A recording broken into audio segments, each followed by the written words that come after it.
Good morning, Bears. Glad to see you on this fine morning. It's wonderful to be with you once again. A little bit of confusion getting going there. I had those beeps going in the background. I have some new Hangouts conversations that started up, and I haven't gone in and turned notifications off. So I'm getting like stuff popping up in front of me. I'm like, what's going on? I don't even know what's happening. Yeah, that was less than, shall we say, professional, but it made me smile. It was a little funny. So thanks for keeping me on my toes. All right. Welcome to the Big Drum Bear live stream. Always glad to have you joining me. Guys, you guys are so awesome. Y'all are so cool. So, pardon me. Just a minute. I need some coffee. That's better. Hey, Field of Bears. Field of Bears is in here as well as so many others. Patriot Bear. Patriot Bear. I recognize you. Oh, it's Monkey Wrench. Okay, well, Monkey Wrench, let me square you away before somebody times you out for the fun of it, because that's what happens here. Welcome to Wrench Life on your other account. Now you're safe. Now you're safe. Yeah, the microphone's a little funky, too. Hey, Dom Tough. Yes, I've got to help with my cocaine habit. You know, I'm going to be umming all day long if I don't fix that properly. Owen's live right now? Oh, I didn't know I was stepping on him. Well, I guess I'm just going to be stepping on him. You know, if you guys want to watch Owen instead of me, I'll understand. You know, I'll get it. I'll be okay. Is he going to do Alex today? I know he's getting ready to go out and do Alex Jones. Goodness, he's live this early? I have no idea what you just said, Baratic. Buy the man, the more dogs foods. Okay. I had to read it.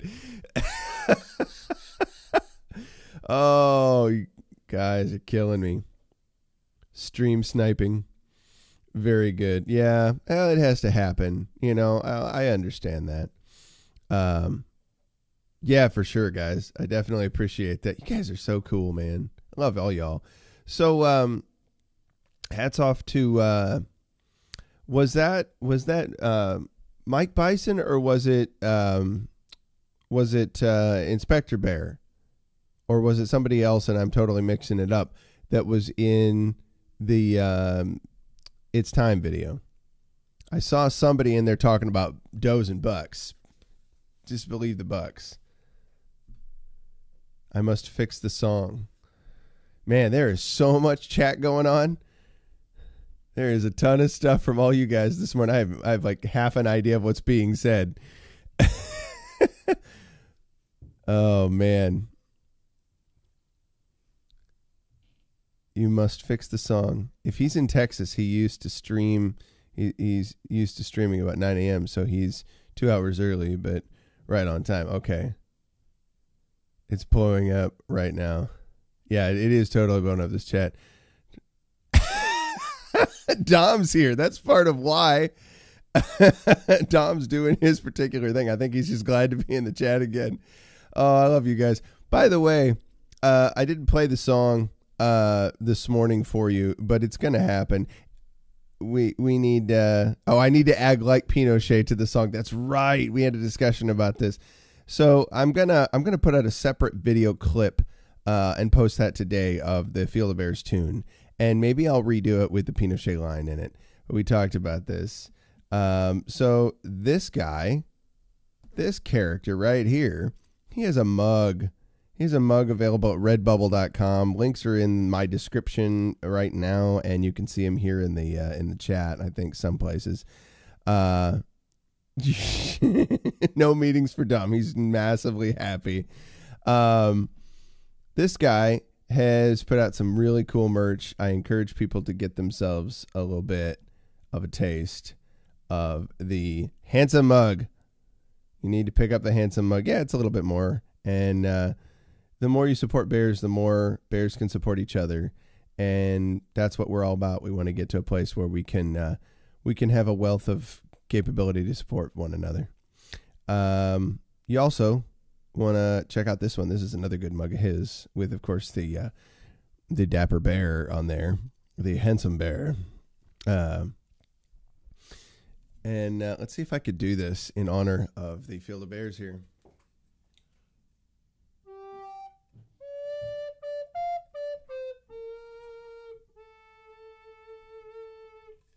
There's your little mini song for today, right? Oh, it's always fun. It's always fun. Oh, wait. No, I'm fading back to the wrong thing. I wanted to fade back to camera 1. That's the idea. Well, I'll tell you what. Does the mug provide weather powers and shekels? With a Field of Bear? Well, it's too handsome for that, right? Yes, Andrew J., that was just a little Seven Nation Army riff in honor of Field of Bears, since he starts his show off with that every single time. In fact, if you go watch the last couple of shows, just at the beginning, I played a little song for Field of Bears that I created to plug his mug. And we took an old Barney the Dinosaur chord progression from a song called, I think it was Oh, You Are Special. And I redid that as... Field of Bears is special. Put new lyrics to it. So let's say I was inspired by an old Barney the Dinosaur song. Those lights are massively bright this morning and right in my face.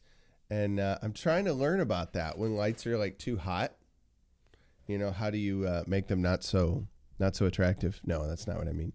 How do you make them not like blare out the image so that all the people see is just blaring whiteness? But such great whites should be, you know, shown for what they are. It's a good thing. Help California out. California is in trouble. Is Barney. Oh, the squirreling is on full force.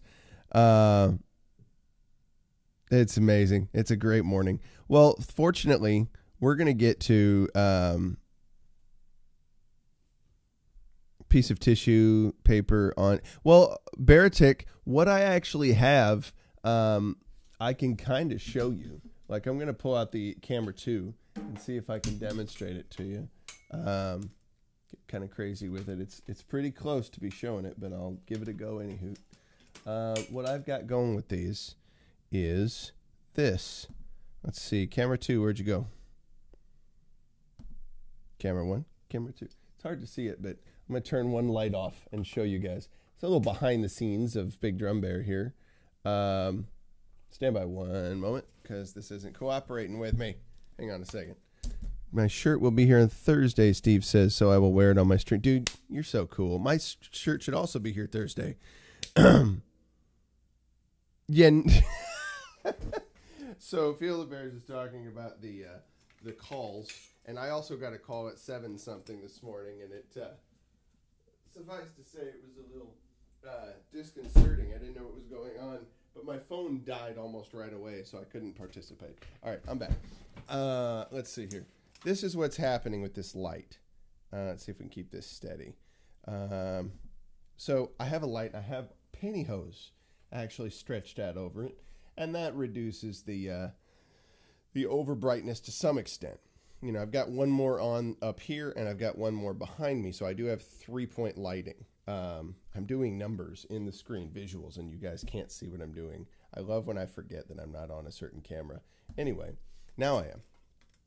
So, yeah, that's what happens. We're always learning, always trying to make stuff better. You know, the other fun part of all this is that I do this with 2 cameras and everything, and I also do this with lights. But my lights are suspended on old, like, wire music stands. That's what I do. Yeah, the lights are actually LED, Mayor, so they don't get hot. They really don't get too hot, and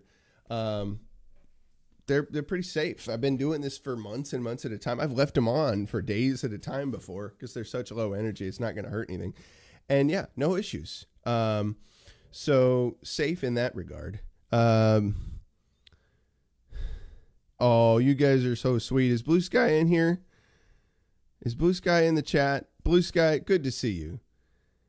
I'm glad. And I hope if there's some like broken fences in some way, that they're getting mended. That's a good thing. I hate to see if bears are not happy with one another. I've been unhappy with bears before, and I've tried to make amends for it. Oh, let me turn my other light back on so it's a little more balanced. How about that? See, it's so much nicer with 3 lights. 3. It's actually, there are 4 lights because they were trying to get him to say there's 5. But Big Bear always calls it 3 lights.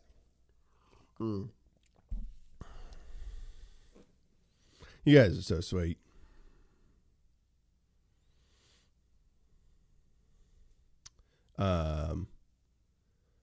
Yeah, we gotta love each other. It's an important thing. We need each other, I think, in these times. Hashtag, oh, wrong hand. Let Big Bear stream. We need each other. Oh, are we not? Oh, well, you know, I love Blue Sky and I love Pender. I love all you guys. I hope everybody loves everybody. Yeah, he sincerely does. Blue Sky, he is sorry. I don't know what transpired. I wasn't there, but if there was harshness at some point in time, Steve is heartily sorry to you, Blue Sky. And I'm not trolling. I'm not being goofy. He's the guy who means it. So just want to make sure that's seen, that's understood. But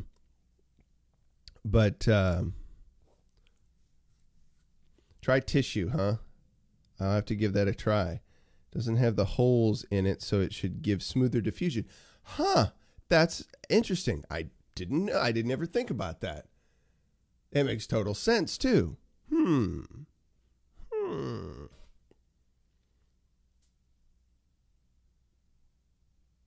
Well, it's cool. I just like to spread the love around a little bit. Let's see here. So, what are we going to talk about today? How about try not using cocaine? Thanks, Tom. Thanks. It's good help. Today, we're going to get to some of this. We're going to have to do some drumming. Drumming is going to happen, of course, because I am Big Drum Bear. So, oh, about the pantyhose on the light. Yeah, I was talking about that. So the lights I'm using are LED, and they actually don't get hot. And I've not even had a single problem with them thus far. I just have them stretched over like the metal frame of the light. So fortunately, it's a much safer way to do that. But I am interested in trying this this paper thing out. But at any hoot, let's see here. So we're going to talk about some drum things today. By the way, did anybody say it? Because I missed it. Did anybody see the portion in the? How many of you have seen the new It's Time video that came out last night? Because that was hilarious. I loved it. Thanks, Field of Bears. Yes, they're kind of smaller than average size. That's true. The reason I'm bringing it up is there's somebody in there that I couldn't recognize. And what am I thinking about? It was I couldn't tell whether it was Mike Bison Bear or it was Inspector Bear, and they're brothers in real life, by the way. So they're kind of difficult to tell the difference between.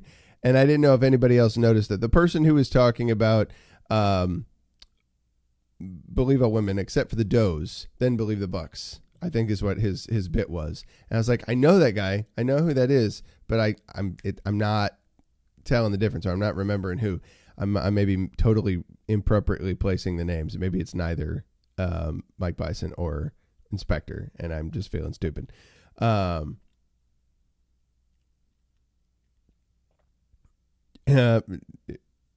see. Yeah, it was one of those. It was one of those guys, and I couldn't tell who. So if anybody knows, if anybody's watched it and recalls that section, feel free to remind me who that was, because I loved their bit. It was so funny. It was so funny. Let's see. Good morning to all of you. Again, what's happening here? What is happening? All right. So I was having an issue with the program here. Hey, Charity's here. Or she was. Well, welcome to her.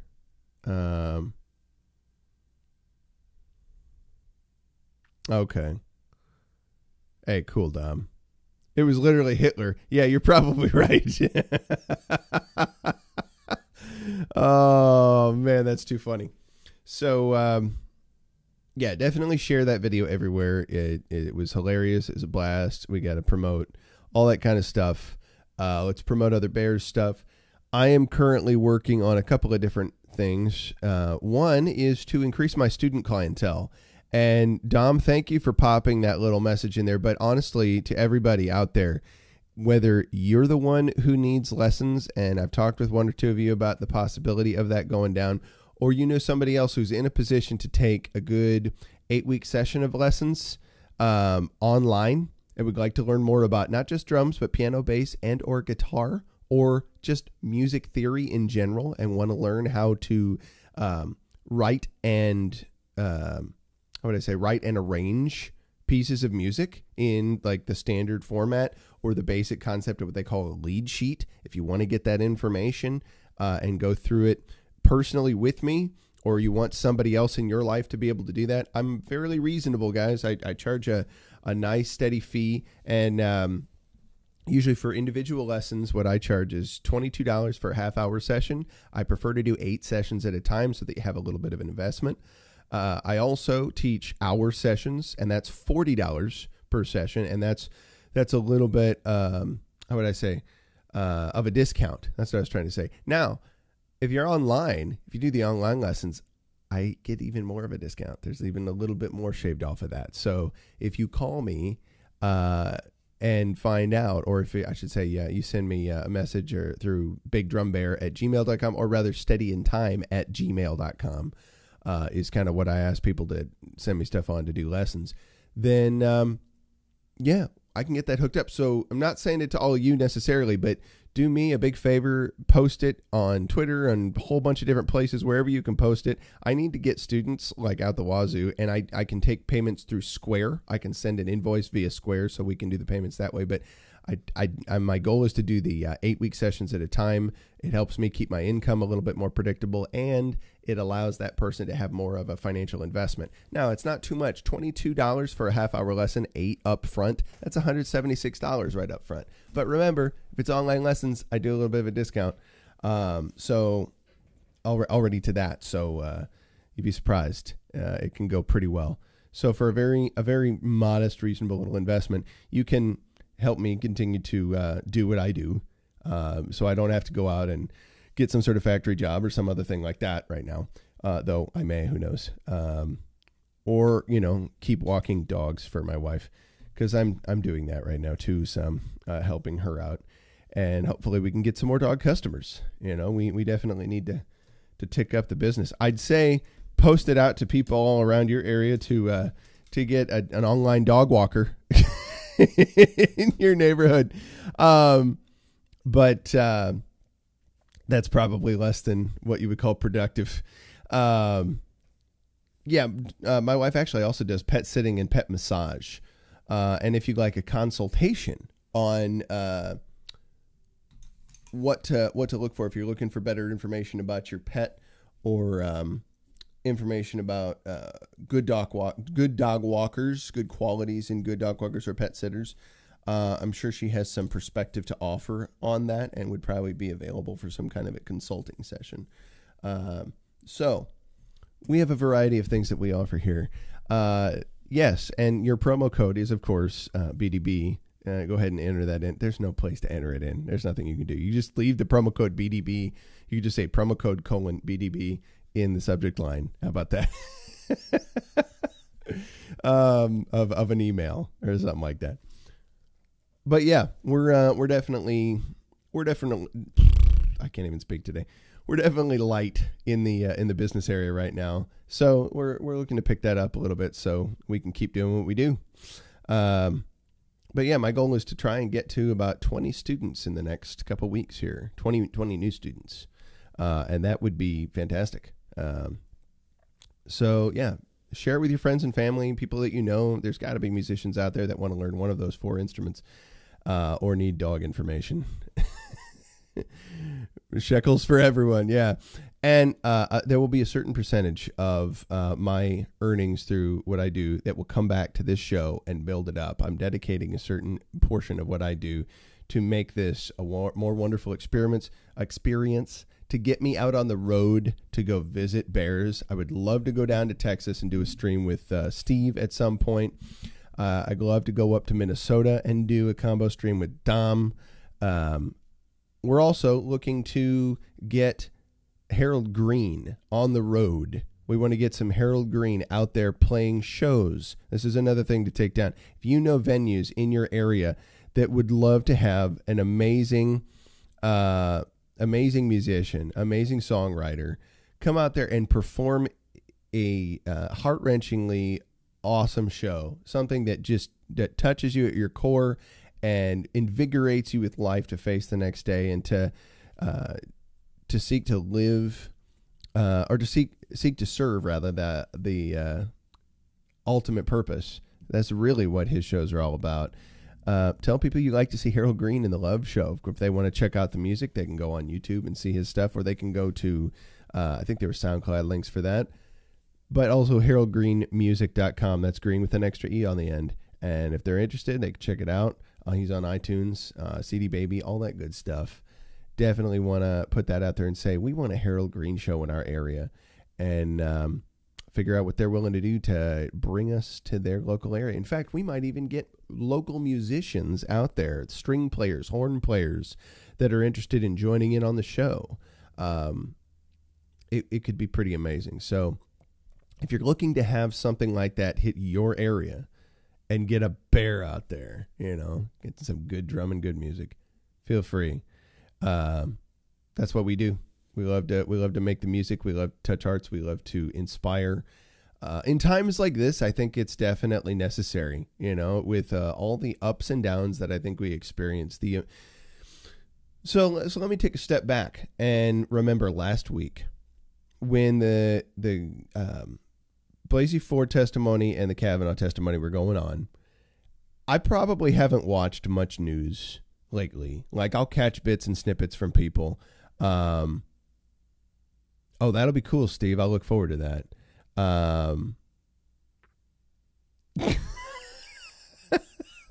Mayor. I'm sorry. He's killing me, man. Oh, that's ridiculous. That is hilarious stuff.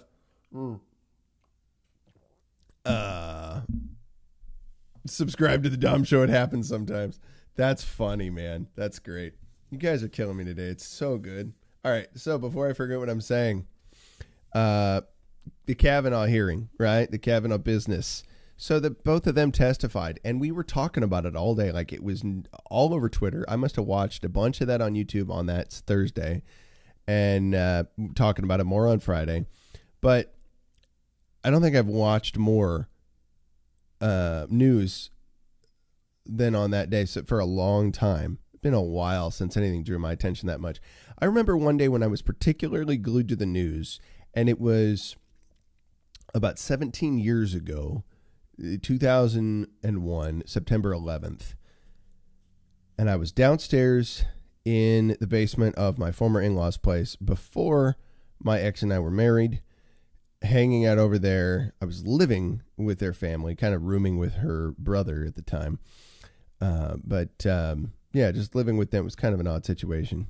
Not one that I recommend for any young people considering that. Go build your own life. Don't worry about the relationship things. Let the woman that is going to be worthwhile and desiring of you come to you. You just build yourself and make yourself the best catch you can. That's what I would tell people. At any rate, so I'm downstairs drumming away on this electronic drum kit I had at the time, and my former brother-in-law, not yet at the time, but good friend, he came downstairs and told me, dude, you got to come upstairs and see what's going on the TV. And I don't think I left the living room for most of the rest of that day. I didn't have work that day or anything like that going on. I didn't have much work at that time. I was young and stupid. But I was drumming away, doing my thing. I think I was doing college stuff still. And what I saw was just horrifying. Like, I'd never seen anything like that in my life of what was going on in New York that day and in Pennsylvania, over at the Pentagon. All of it was just horrific. You know, I'm like trying to think back and visualize some of those images, like where I was at, what I was doing that day. I'm trying to put myself back in it a little bit. And yeah, I was absolutely glued to what news was going on. Now, last week when the testimonies were happening, it wasn't even close in comparison, but I don't think I'd ever been that glued because of something since that time. So it was pretty impactful to me. It was pretty meaningful, I suppose is a good word for that, because whatever comes out of this situation is going to have a lasting impact in this country. So I was very attentive to it. It's just something that struck me a bit about all of that. Things that are going on now in the public sphere are far more meaningful than I think a lot of other things I've seen for a while. Maybe stuff really has been meaningful for a while, and I haven't connected with it in the same way. But I think over the last maybe year or two, it's been steadily growing in me, a sense of urgency, a sense of purpose, a sense that what I say and do matters more than it ever has. Like the cards are down. You need to get behind what is true and what is noble, what is going to be a fight, if you will, in attempting to preserve some semblance of this nation for my children, right? That's how I often feel. So I think that situation going on there really struck a chord with me, and that I, no pun intended, being a musician, but I felt like I really needed to step some things up a little bit. So that's what's in the works right now, is to continue to step things up. Everything you guys go and do here to help bears out, not just me, but other bears too, that encourages me. It drives me further forward. I mean, obviously help me. Yeah, I'm all for that. You know, when I put another chunk shirt out, I love your support. I love getting students. That's like the numero uno thing. My wife will feel a lot happier about it too. If this stream demonstrates itself to be a conduit for me to make a living. But it's so much more on my mind to do things that I'm doing extremely well, and to do what I'm doing for the benefit of others, to sort of stand in the gap for this whole fight that we're experiencing now in our culture. It's much more in the front of my thinking, and it's much more personal than it's ever been. So I'm willing to stand up and be counted and say, you know what? Not this far and no further. In fact, not even this far. Back the heck up. You're way out of line. You know, far left insanities that are pushing to slide that Overton window. I'm just sick to death of it, because I see what it leads to now. I didn't used to see what it led to. And now it's like, why didn't I see what it led to? How did I not know about this? I'm kind of pissed off. I'm a little mad that I didn't know about Solzhenitsyn, right? That I didn't know about the Gulag Archipelago. Like, that should have been one of the first books put in front of me when I was growing up. Why was that book not recommended to me way sooner? And maybe somebody mentioned it and I have no memory of it. That's entirely possible. I forget stuff, right? But I don't think I forgot that. I don't have a whole lot of memory. I have some memory when I was in junior high of one of my teachers. She was like the civics teacher, and she was teaching us about the fundamentals of the Constitution, which I'm so grateful for. I've seen her again a few years back while I was going to college. And she's a great lady. Great lady. She did set some good firm foundation, but I don't even think that the time when I saw her, I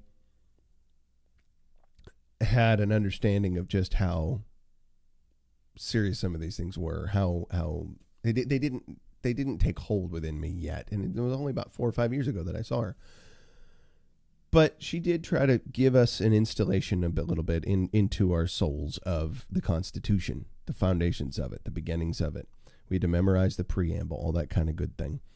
And she explained what made America so wonderful. And she explained the concepts of socialism, communism a little bit, that in communist countries, the conditions they had were not like what we had here.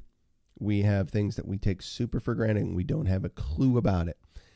And I didn't really have a concept of that at that time. That was about one of the only cases I remember of being really educated in that way as a youngster. So, oh yeah, good reading list there. Excellent. Yeah, the Gulag's high. I'll admit that openly. The Gulag is definitely hard, and that's why I recommend people go get it on YouTube, because you can. It's free. It's available right now on YouTube. I have links somewhere, but somebody else probably can find them. All like it's broken into 7 parts that are 10+ hours long. So yeah, it is difficult. However, there's a much shorter, like 7-minute video that's a summary of all that from Peterson. Somebody put that out there, and that makes the Gulag a little bit more accessible, right? When Peterson is unraveling just the foundations of what that's about, he gives enough of it to really get the importance of why that book's useful. And when Big Bear's talked about it, that's for me what's made it more accessible was when a comedian is just being silly playing piano and saying jokes about calling himself Panisse in a flipping Starbucks.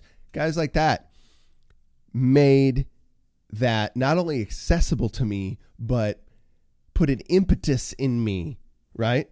Not impotent. Let's hear my words. I'm being precise in my speech. An impetus in me, right? This sense of urgency that I need to dig into this and understand what the heck is going on. So let's see, the Texas Sheepdog logo. Oh, you're talking about that with somebody else. Okay. Just making sure I don't totally ignore everybody. When I get going, I don't look at the chat, which I shouldn't. So that way I'm not totally dommed or, Since he is back, I'm well aware of it. Or I don't notice Pinder's count on me. I'm sure it's gone somewhere in there, right? But yeah, I'm going to be doing some other things to further some of these ideas. And one of the ones I talked about recently was going through the 48 laws of power, maybe 1 or 2 at a time, and talking about those. And I want to do those in separate videos that are not the live stream, but that you can go through, talk about, have fun with. I also want to continue doing some funny things. Like I want to pursue becoming better at humor and using that as a tool to integrate into musical performance and different things of that nature. I want to use that because it has such a power, and I don't think I used to have a sense of it, but I have some sense of it, and I think I could use it and have fun with it. People have enjoyed some of the little bits of humor that I've done. Even Dr. Jordan Peterson would agree that some of the things I've done might have been worthwhile. Of course, I might be putting words in his mouth. We'll have to talk to the good doctor whenever he's around again and ask him what he thinks. But he'd probably say that I'm miserable and wretched and of no use to myself and of no use to anyone else, I suspect. I suspect that he might. But he might still say, put yourself together regardless. So that's what I'm going to do. And anywho,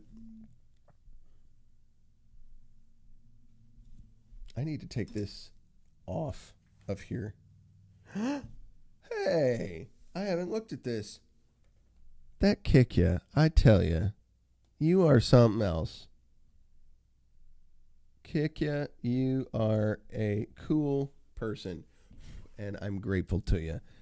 Thanks, Kick ya, for the PayPal. There's probably a message or something with it. I always like to read people's PayPals when they send them when I notice it. I don't have it coming up on the thing here. Oh, yeah. Does it work? Let's see. I got to log in. You guys are too much, I tell you. Let's see now. Of course you are. Of course you're having trouble. Try one more time. Let's see. I know my password. Come on now. Cooperate. We'll have words. Do it. Do it right. There we go. Does it work? Okay, I thought there was a message. Sometimes there's messages with these things, and I like to read them when you send a message. That's very sweet. I'm very, very appreciative of that. That was kind. I never, let's see here. I'm slow, guys. Let's see here.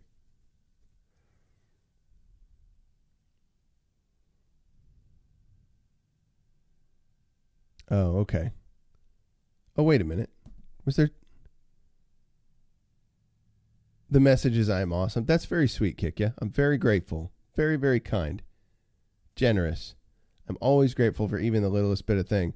And, you know, I hope I'm not coming off as begging, because that's not what I'm trying to do. I'm just wanting you guys to know I want to do more for you guys. I want to do more for this community and build it up. Even if nobody else comes in here, I want all of you to be uplifted in your day-to-day lives in just the smallest little ways. So we're going to have different things to do that. There's going to be more of a lesson series that's going to get produced.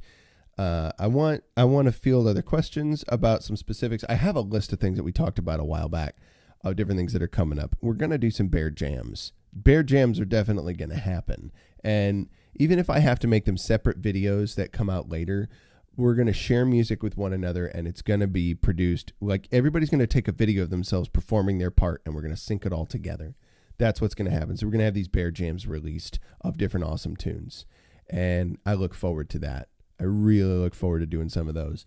But we're going to go through 48 Laws of Power and try to understand the mindset of the left better. We're going to get better at articulating our points of view. If any of you watched the Crowder Change My Mind last night, the Crowder Changed My Mind that came out, one of the points that one of the people brought up that was coming to talk to him was that this form of dialogue just really isn't, I don't think it's productive. I don't think it's a good way to do this stuff. You know, it's like you've got a lot of people that are out here that you want to have come and talk to you. I'm not gonna break everything down for you, Dom. I don't want to spoiler too much, but I will mention this was one of the premises of one of the people in the video, and they said, I just don't think this is the most productive form of dialogue or of engagement, because a lot of these people, myself included, can't on the spot articulate their points of view about why certain issues are as nuanced as they are. Because they're so nuanced, they'd be too difficult to discuss, right? They'd be too difficult to truly delve into appropriately. And yeah, good old nuances. I would agree there are nuances to issues. Stephen agrees that there are nuances to issues, but that doesn't mean you can't be a little bit reductive, and it doesn't mean that you can't have enough information on your person to be prepared to discuss it, right? There's, from a Christian's perspective, there's a biblical mandate for this, and plenty of Christians, I don't know, have a grasp of this verse. They're aware of it, but are they... There's different views on how Christians approach this. Hang on, I want to pull this up because this is like super important. In fact, I'll probably just search for it. Yeah, this is the faster way. I have the thing. E-Sword. Sword of the Lord with the electronic edge. That's what it's called. It's such a cool slogan for that. Where is it? I don't know why I did that. It was fun. That's why. Now I know.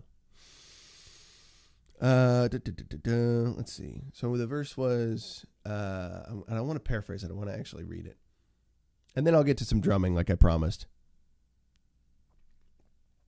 What was it? Be ready. Always. Search. Well.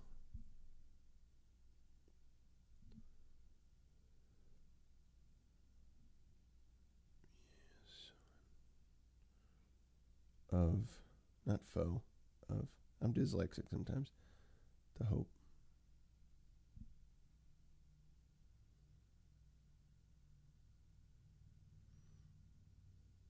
It's 1 Peter 3:15. But sanctify the Lord God in your hearts, and be ready always to give an answer to every man that asks you a reason of the hope that is in you, with meekness and fear. That right there is the whole mandate behind Change My Mind. I guarantee you that influenced Stephen to some degree in Change My Mind. I would be willing to put money on it if, well, I've got a little bit now. Thanks, Kika.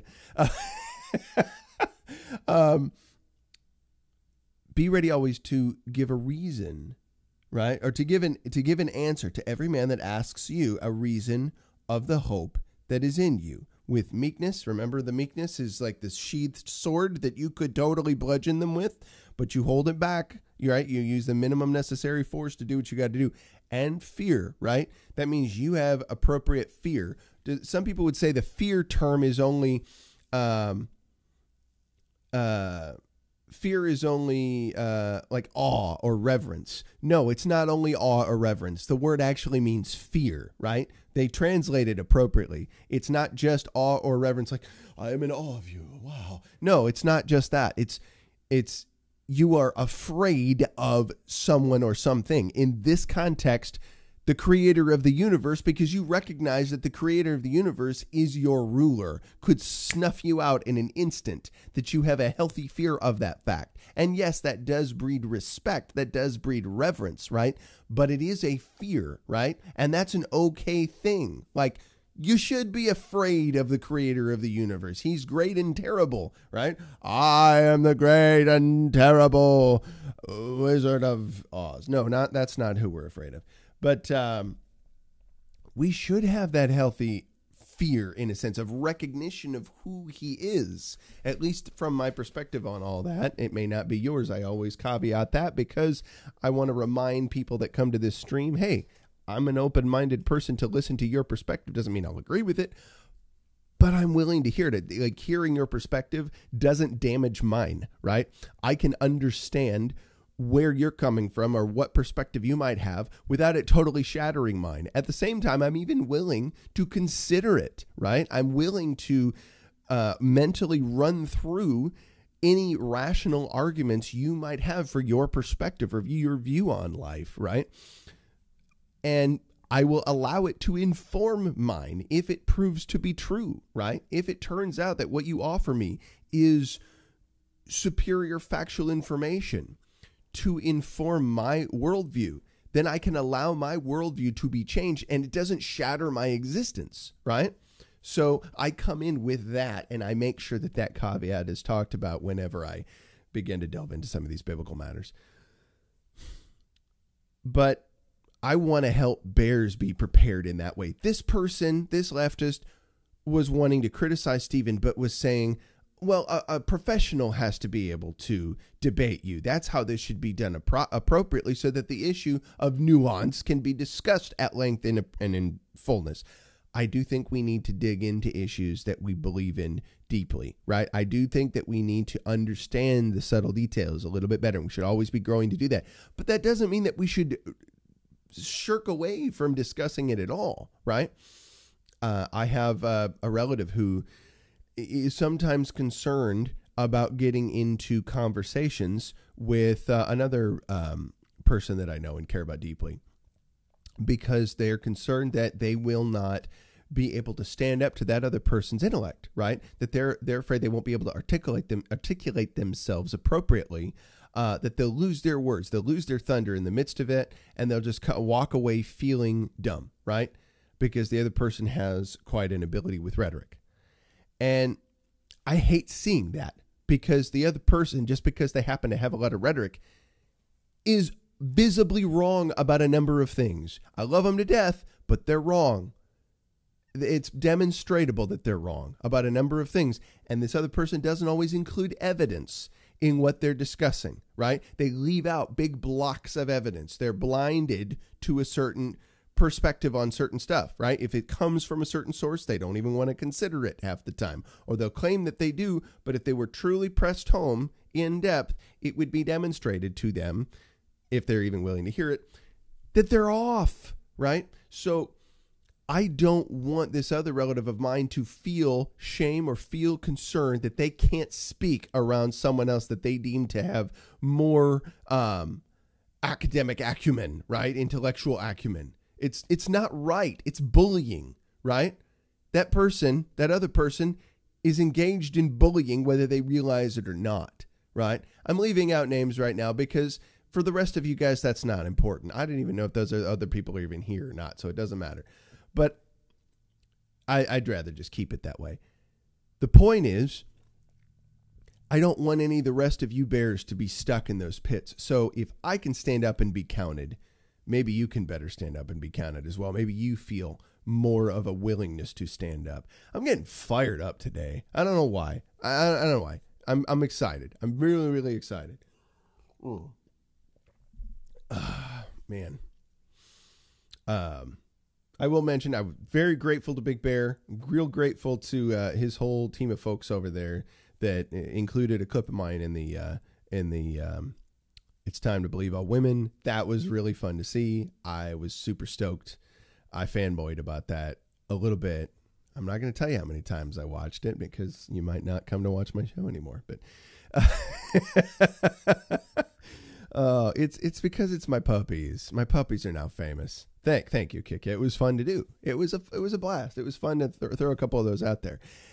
And it was good because it was a good practice in learning to articulate some different things more effectively, right? It was a good opportunity to practice some humor.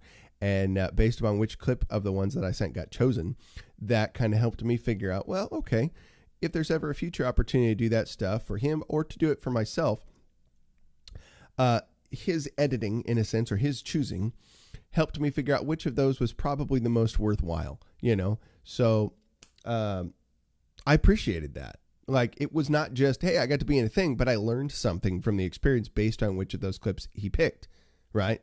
It gave me a better perspective of myself in trying to be a little bit funny. So, yeah, I like that. I like that. You're drunk on ums. You should be. All right. It's time to drum.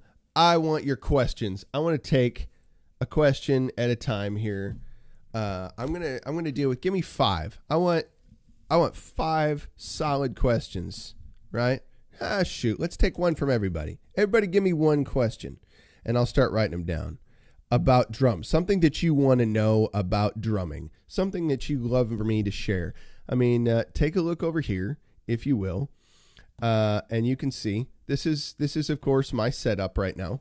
This is what I'm rocking with, and there's all kinds of things going on here, and I'd love to talk about all of it.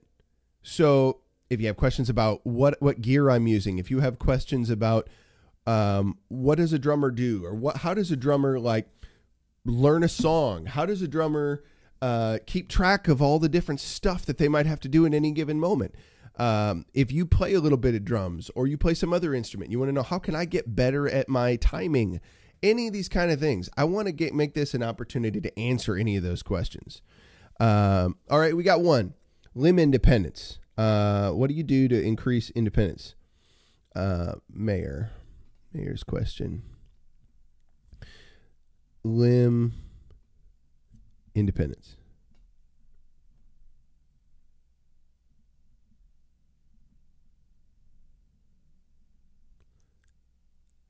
How? Yep, that's a good question too. Let's see here. Yeah, I feel you on that, Mayor. It's a tough thing. You're absolutely right. Let me get a couple other questions in here. Who else has got some questions about drumming? I want to answer them today. I want this next few, like, I've got some time left. I don't have to rush out right at the top of the hour here. I'm walking a dog for my wife today, but it's going to be later, a couple hours from now. Yes, I'm going to get into all of those things. How? Exercises.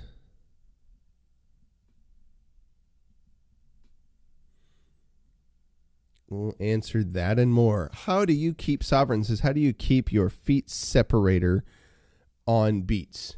Or separate with a bass and a hi-hat? Is it like dancing? Like, how do I do different things between my feet? So let's see here. Feet Separate. How? That's my shorthand, guys. 3. Who else has got one? Let's see. Getting ahead of me. Okay, so you're not really ahead of me. Boulder. I've never learned to live properly in faith, but I am still alive after learning thousands of lessons how not to. So there is still hope. Boulder, I love that you said that. That's a wonderful statement. I want to say that again. I have never learned to live properly in faith, but I am still alive after learning thousands of lessons how not to. So there is still hope. Boulder, I want to suggest to you that that's probably more so how it really is for a lot of people. There's some people that I think we look to. Andrew J. is best beginner drum song. And I am writing that down. I think that, Boulder, the experience you just described is actually far more common than what we typically see from those people that are like supposed to be pillars of Christian faith, for example. There's a lot of people that seem like they've got it all together, like they've just learned how to grow in their faith real well, and they're just pious people, you know, and they seem like they're just floating on a cloud all the time. And with those kind of Christians, I can get frustrated very easily because I know that that's not really reality. Right. And there's some really impacting ones that are going to be dead honest with you and say, no, I've been through a lot of crap, a heck of a lot of crap in my life. I've made really horrible decisions, and it's because of those that I've been through that. There's a guy that goes to our church. He's one of the, what would you call it? Like one of the elders in a sense. Now, there's not officially elders for the church yet, but he is kind of like a mentor to our pastor. And his name is Nathan Terry. Nate Terry. He's a great guy. When he was very young, he committed a variety of crime. I don't know what all his original charges were, but he spent several years in prison. And in his adult life, he's been impacted by that upbringing. His later adult life, and I think he's in either 50s or 60s now. I can't remember which, but he does prison ministry, right? He goes into prisons and directly impacts the lives of people that are living in there every day to give them motivation, to give them something to focus on other than I'm a piece of crap, I screwed up again, right? Because if you behave in certain patterns that put you in that way of thinking, it's going to be so much easier to continually believe you're a piece of crap and you're just screwing up again. I have to tell you, I've felt that so many times in my life. Probably within the last month, I've felt that several times, right? Doing this has been an outlet for me to not stay in those thoughts any longer than I have to. I think one of the keys is to accept that you're going to feel those thoughts initially, but that you choose to refocus on purpose, on motivation. Part of what I'm talking about today is purpose and motivation, right? I have a deeper motivation to move forward and do things of value, of meaning than I've had in a long time. Sorry, I should probably come back here while I'm talking about this. I just realized I wasn't on me. Exactly, Steve. Exactly. I'm not proud of a lot of decisions in my day-to-day life. I had an issue this past weekend where I took my kids to I want to get back to Pastor Terry though for a second because it's worthwhile, and I want to encourage Boulder and plenty of others. I had an incident with my kids though this weekend where my 2 older boys they're getting into their teens now, and I only see my kids like 3 days out of a week sometimes. And it's far less than it ought to be. I want to spend as much time as is humanly possible with my kids. And I don't get to, the situation is not that way. And maybe I've had opportunities to try and press it further, but haven't fought hard enough. I don't know. I deal with thinking about that a lot. I sometimes think about, could I have done something different in the relationship with their mom to make sure that I was with them more often? I ask myself all kinds of questions about that, how I've failed for them a lot. And then I see my oldest son and my second oldest son. And I want to encourage them. I'm thinking I haven't given them enough challenges because I think that their self-confidence level is not as high as it could be. And I want to see that grow. So then I'll try to give them challenges, but they'll get defiant with me and say, well, I'm just not going to listen to you. I'm not going to do what you're saying right now. And I have to be more firm with it. And I think, am I losing what little relationship I have with them right now? Am I breaking that down? Like, are they just going to move further and further away? And I get concerned about things like that sometimes. I'm like, I don't know if I've damaged my relationship with these boys beyond repair in allowing the situation to get to where it's been. And I'm putting more responsibility on myself than is warranted for some of that. But of course you think that you want to take the responsibility on yourself for the way the situation is. And I feel like, man, I want to see him grow up and be happy, healthy, God-fearing men that seek to have families and raise kids and do their best for them, teach them how to live rightly. I want that in these kids. I want them to have an understanding of what's important in life and that the freedoms they enjoy in this country, they won't enjoy anywhere else in the world. And they need to be fought for. They need to not be assumed. And if I can get that instilled in them, I'd rather them having that instilled in them than to be their friend, right? Like, I'd love to have a good, deep relationship with them. And I hope that that's the case, continuing into adulthood, but I just don't know,? And so I think I try to balance it every day. I try to do good, but I think that I've blown it. And I felt like Saturday, I really kind of blew it with them in some ways. And then I had them with me last night, and we went out to a park and enjoyed dinner that I'd cooked. They got to show me some feats that they'd done recently they're really proud of. And we were laughing about some different humor. We were listening to some Brian Regan and some Jim Gaffigan. And we had a really good evening. I felt like I connected. So I've had massive downs. That's a little thing. That's a small thing. It sounds bigger. I'm making it sound bigger than it is, but it's not small to me. I mean, every opportunity, which is so minuscule, I have so few, but every opportunity I have, I want to see them built up, and it's not always going to feel positive, so that when the times where it feels negative or it feels downer, it's like multiplied because I see them so little. So I have to get over that self-pity or the feelings that I suck real fast and know that this is the foundational thing that I walk away with every time. Do I have a desire to have a relationship with the creator of the universe? Yeah.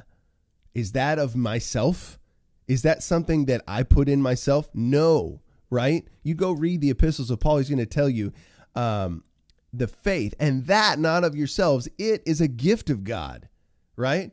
He even says that the faith that you have doesn't even come from you, that the faith that you have, the desire to trust him, something that comes from him. So if you even have that in and of itself can be a reminder to you that you're doing okay. He's still got a hold of you. He hasn't dropped you, right? And that means you're actually on the path, right?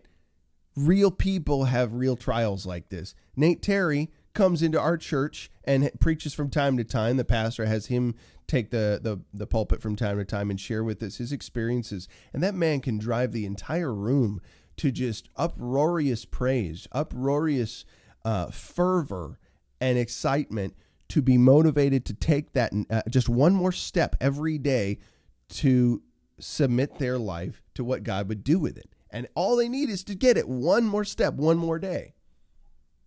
So if you are still pursuing, which you said, it's like, I'm still here, you're darn right you're still here. And you have no idea how many people you have impacted or will impact. You don't have that scope, right? So think about that. You've impacted me. Boulder, you have impacted me, right? You're part of the reason that I still do this. you blow my mind with the stuff that you know how to do. I feel like a chump sometimes looking at you doing the manual labor jobs that you do, the amazing jobs that you were doing on that bathroom that you shared with us on those videos a while back. And I'm like, I don't know how to do step one of any of that. Man, mind blowing. But I know that I could. I was having a conversation with Sergeant Peterson last night, and he was doing some woodworking at his table, and I was like, "Man, would you do some videos about doing like woodworking and the stuff you've learned about it?" It's like, "I've only been doing this for like a year." I'm like, "Well, shoot, if he's only been doing it for a year, you know, I guess I could figure out some stuff like that, because it's stuff like that my dad has done for years. He's really good at, but I never wanted to learn. I was never that interested, you know, and." I thought maybe I'll never be good at anything like that, because that seems like a useful skill, right? Something meaningful. What I do is meaningful too, but it's not as like practical in a sense, like moment by moment. But when I see guys like you, when I see guys like Sergeant Peterson that are doing it, and Sergeant Peterson's like, "I've only been doing it a year." Boulder, you're a skilled guy, right? And you have incredible abilities. I hope that you'll believe that. I hope that you'll recognize and just confidently believe that, and remind yourself of it more and more quickly, right? And remind yourself that, no, you're on the path and you're impacting people in your life day to day. It's huge. All of you guys impact me every single day, and I'm grateful for it. Thanks for that kind of squirrel there, that sidetrack, because that was way more meaningful than anything else I could have been focused on right now. I'm really grateful for that. Man. Y'all are going to get me to flip and start crying on one of these times. I have no doubt it's fixing to happen. I'm on the, I'm teetering right now. Oh. Dang right. Dang right. As much as I do with the dogs. You know, I do though. I do. No, I was trying to encourage him. Is what I was saying. I wanted them to physically engage themselves, because they need more pushing to be physically enduring, and they weren't having enough, you know, and they weren't as enthused about it, which is normal for teenagers. That's kind of what I was getting at with that. I'm glad you sidetracked me on it, man.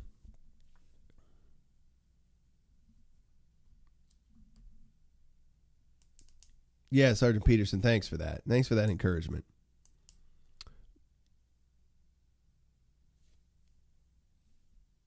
Good path answer. Hang on. I'm just reading the chat, seeing whatever I missed, because I wasn't looking at it while I was ranting there. Hopefully usefully. And I appreciate your kind thoughts. Yeah, you're right, Kick. You first parent, then friend. Absolutely.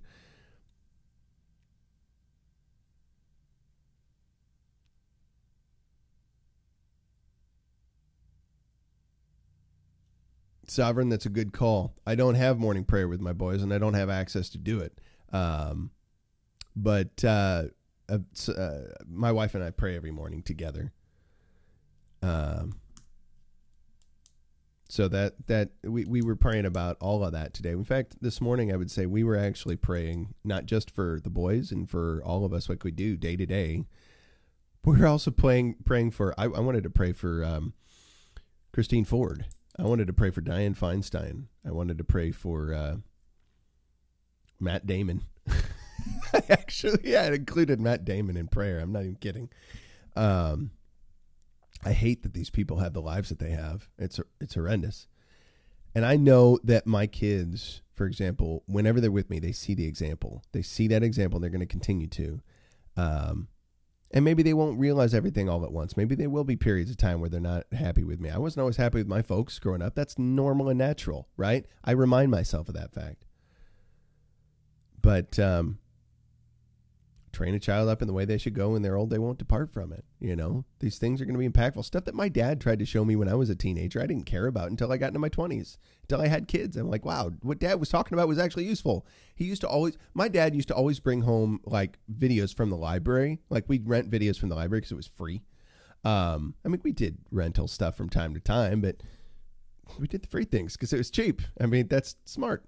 So we go to the library, and it was almost always something British. Like, he always wanted some sort of British theatrical whatever, you know. And so I got real familiar with folks like Kenneth Branagh and Derek Jacobi, a lot of BBC stuff growing up.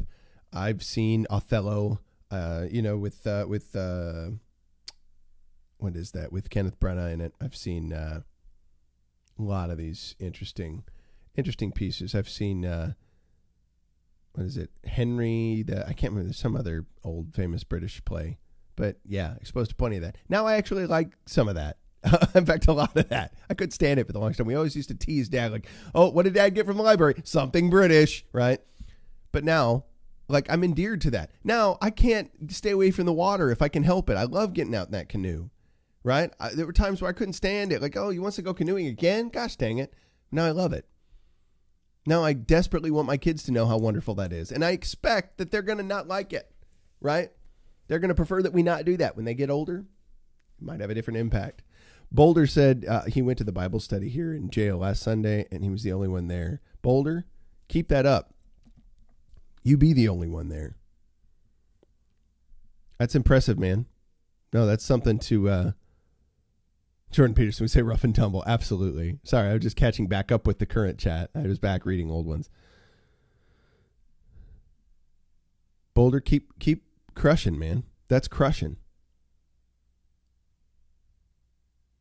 I'm impressed. Thank you. Thank you for that total sidetrack, which was far more meaningful than anything I could come up with. I want to answer some of those questions. I got 2 questions, and I think we'll just get a few since it's already almost 10 after.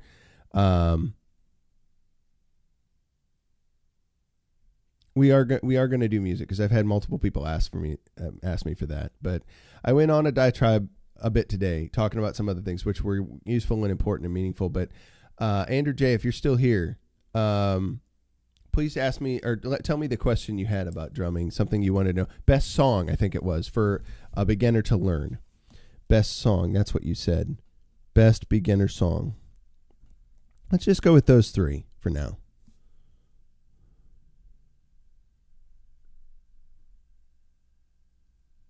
Song. All right, so we're going to answer these 3 questions. I'm going to come over to the drum cam, and we're going to talk about this. Now, my voice is going to be a little further away, but I think you'll survive. I'm going to turn the volume up just a hair. All right. So let's talk drums. Let's do some drumming, guys. All right. Going off headphones. Ooh. Yes, Boulder. Thanks for being the squirrel. I'm grateful for you, man. Absolutely. Grateful for every one of you guys. I really am. Thanks for coming in here and making this place a wonderful place to be. I really do appreciate it. Sovereign, you're absolutely right about that.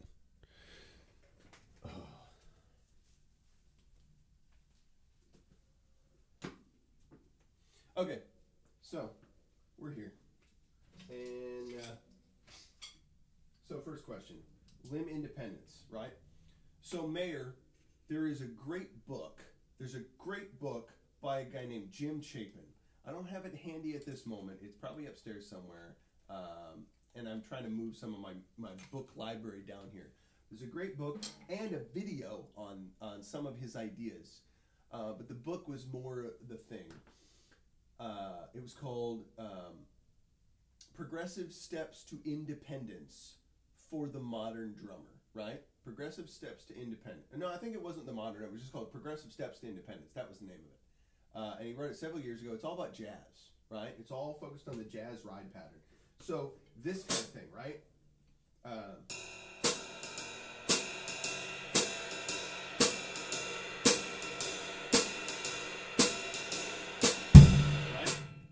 Just that. Getting between your ride cymbal and your hi-hat, right? So I'm doing this. I'm going 1, 2 to 3, 4 to 1, 2 to 3, 4 to 2 to 3, 4 to 1, 2 to 3, 4 to 1, 2 to 3, 4 to 1. Right? That's all I'm doing is that simple spang, spang-a-lang, spang-a-lang. That's what we call the jazz ride cymbal pattern, the swing pattern that you're so used to hearing in like jazz music.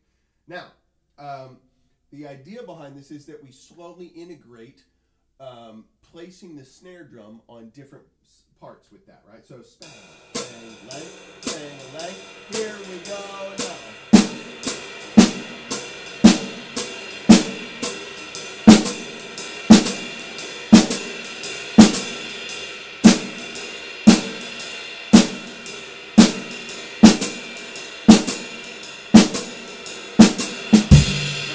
So I'm putting it on a beat in between there, right? That's just one example of where I'd place a snare beat, right?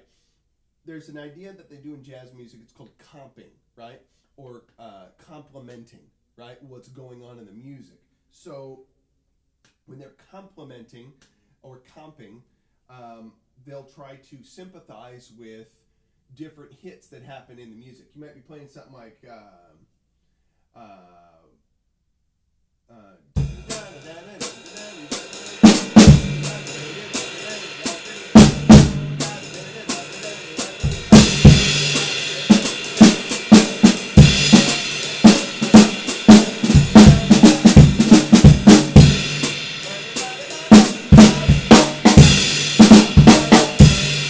so doing those accents while the horn lines are going on. That's a little bit of the line from why can't I think of it?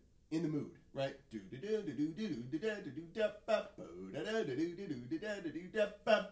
Right, getting those little horn hits in there. You've heard me do that in some of the big band live streams. By the way, there's another one coming up here pretty quick. This new show that's going to be happening this month. I'll give you the date as soon as I double check my calendar on that.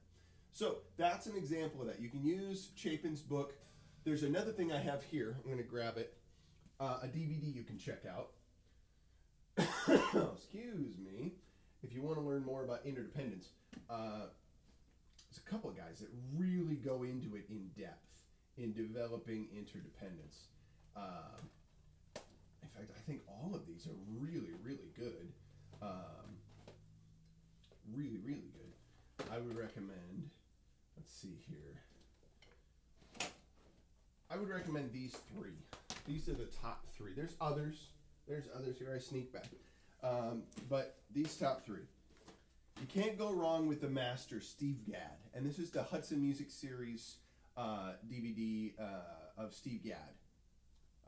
Performance that he did. There's plenty of talk in here about some interdependent stuff he does with like Latin music. Very, very fruitful. I'd check that out. Steve Smith, who was the drummer for Journey back in the day. And still now he is again the drummer for Journey. He's amazing. He has a whole bunch of sections on interdependent stuff or playing independent phrases where his feet are doing one thing, his hands are doing another. And the way he breaks this down, it's really taking short little segments that you learn that are all interdependence things. And so he's got some worthwhile stuff about it. Benny Greb, The Language of Drumming. And he talks about how to develop interdependence by looking at drumming in a more simplified way. You break down all the parts of drumming, what we call the rudiments, or the simple rhythmic patterns that go back as far as Civil War or earlier days, and they were communication signals to tell the people on the battlefield what to do. He takes things like that, but he breaks them further down into what he calls binary and trinary or ternary beats, right? Things that are based on patterns of twos or patterns of threes. All of that he works out for you and then teaches you to apply it at different points along the drum set. So, for example, I'll give one example of that. Like the way some of that's broken down, he would say a 4-note pattern you could play would be you could play just the first beat, like 1 E and 2 E and 3 E and 4 E and or you could play the second beat, 1 E and 2 E and 3 E and 4 E and or so forth. Put it on the third beat, 1 E and 2 E and 3 E and you get the idea. Or put it even on the last beat. This is kind of cool. 1 E and 2 E and 3 E and 4 E and so put that in a drum set groove. Like. See if I can do this, right?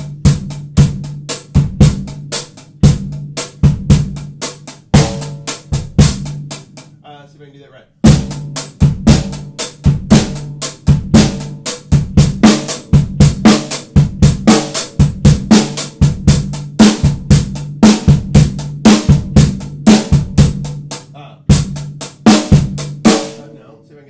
that's tough.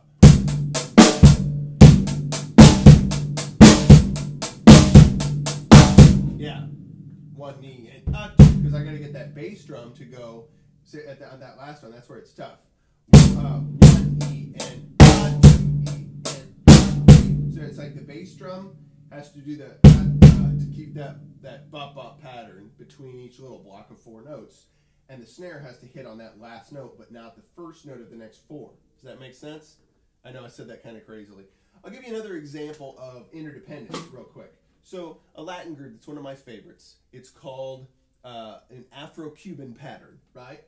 And the ride cymbal pattern goes something like this.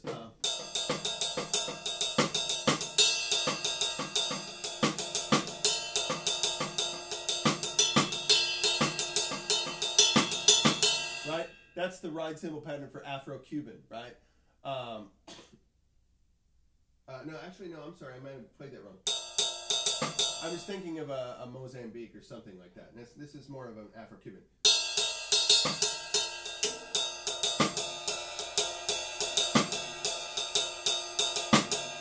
So let me slow that down and explain it a little bit. 1, 2, 3, and 4, and 5, and 6, and 1, and 2, and 3, and 4, and 5, and 6, and... So halfway through, you sort of turn it around and play on the off beats instead of on the on beats, right? 1, and 2, and 3, and... So you play both the 3 and the offbeat of that note. And then all the rest of the way out, you play only the ands. Then you come back on beat 1, and you're starting to play on the downbeats again. So what makes this interesting is that I'll get the bass drum in here, and I'll go...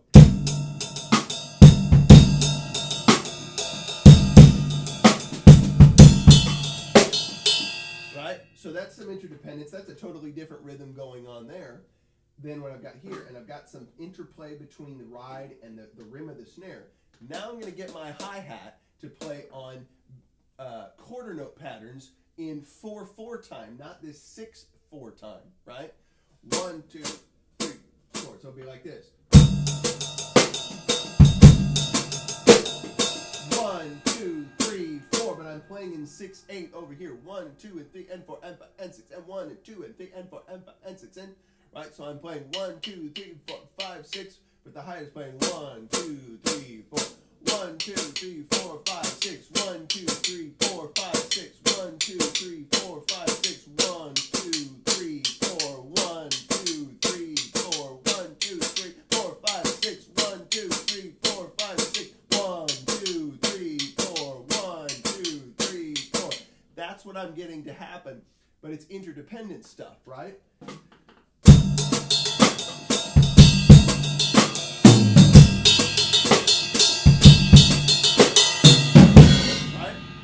Simple little interdependence thing. I say simple, there's far more complex stuff than that. All right, let's do another quick question.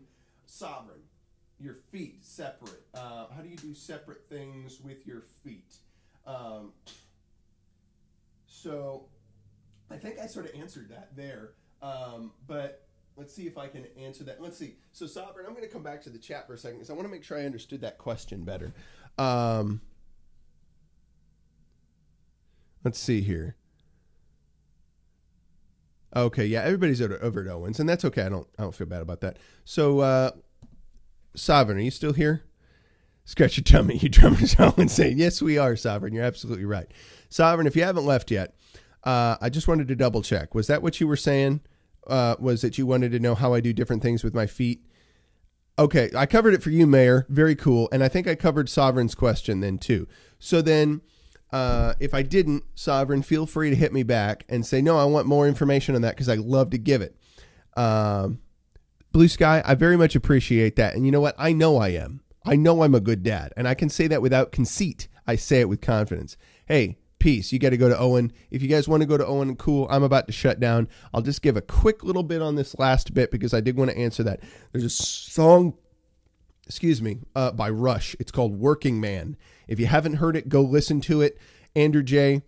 BDP reminds you of a Ford Caliber. That's so great, man. I appreciate it. That's kind words. I'd like to be thought of as Father Knows Best there. Well, I should say leave it to Beaver. Dad.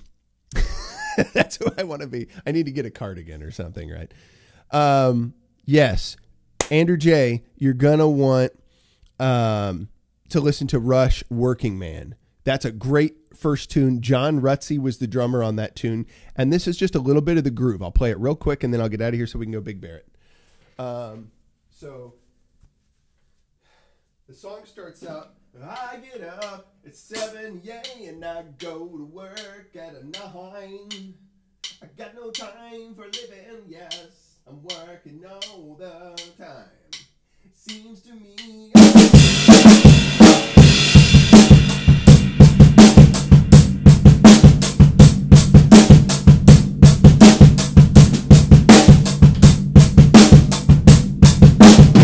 right? That's the opening groove from that song. 1, 2, and 1, 2, and 3, and 4, and 1, 2, and 4, and 1, 2, and 3, and 4, and 1, 2, and 4, and so it's a tough foot pattern to keep up, right? 1, 2, 3, 4, 1, 2, 3, 4, 1, 2, 3, 4. That's all you got to do on your hands. 1, 2, 3, 4. The snare hit is on 3. 1 and 3, 4. Right?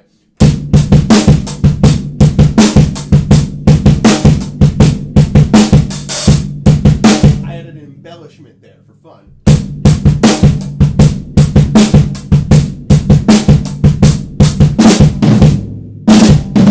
Right? And then there's other groove parts to that.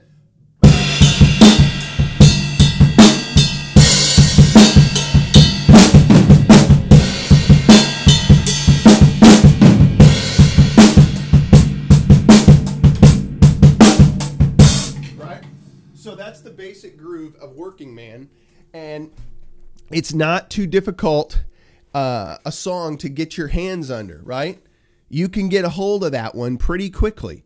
So I encourage you to give that one a listen, work through it, try to count things out. That's what's going to help you dig into that better.